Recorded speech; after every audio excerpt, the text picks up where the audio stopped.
நெல்லிக்காய் ஊறுகாய் பண்ண போகிறேன் நண்பர்களே. ஊறுகாய் வந்து காலியாக போச்சு, அதனால் நெல்லிக்காய் நல்லா கழுவிட்டு கட் பண்ணி வச்சுருக்கேன்.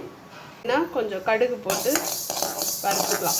எண்ணெய் ஊற்றக்கூடாது, சும்மா சட்டியில் போட்டு லைட்டாக வறுத்துக்கலாம் பொரியிற வரைக்கும். கடுகு வந்து வறுத்துட்டோம். வறுத்து ஒரு தட்டில் தட்டி வச்சுருங்க. அப்புறம் 2 ஸ்பூன் வெந்தயம் வறுத்துக்கலாம்.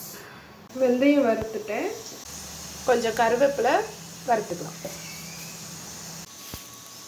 கருவேப்பிலையும் வறுத்துட்டேன்.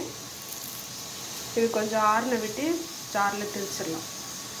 தேவையான எண்ணெய் ஊற்றிக்கலாம். கொஞ்சம் கடுகு சேர்த்துடலாமா? கடுகு தெரிஞ்சதும் கருவேப்பிலை சேர்த்துடலாம்.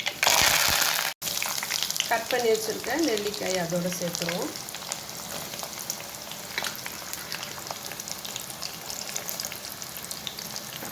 உப்பு சேர்த்துக்கலாமா?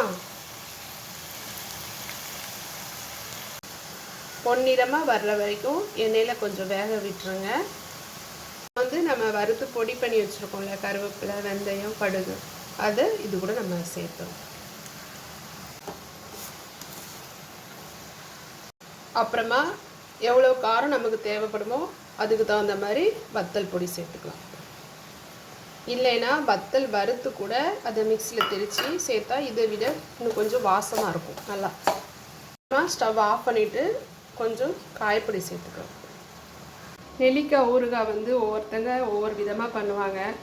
நான் இப்படி தான் பண்ணுவேன். 1 மாதம் ஆனாலும் ஊறுகாய் கெட்டே போகாது, அப்படியே இருக்கும். இதை ஆறுன விட்டு நம்ம ஒரு பாட்டிலில் அடைச்சி வச்சுக்கலாம்.